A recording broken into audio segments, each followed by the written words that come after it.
Prajurit dari Brigade Senapan Bermotor Pengawal ke-200 Rusia berhasil melacak lokasi pendaratan UAV Ukraina sebelum melancarkan serangan presisi menggunakan drone kamikaze Lancet.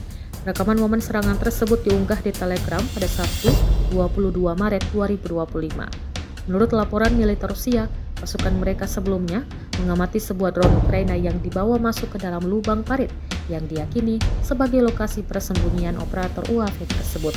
Setelah memastikan koordinat target, pasukan Rusia segera mengirimkan Lancet langsung ke titik tersebut dan menghancurkan lokasi dan operator drone Ukraina.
Download Tribun X sekarang, menghadirkan lokal menjadi Indonesia.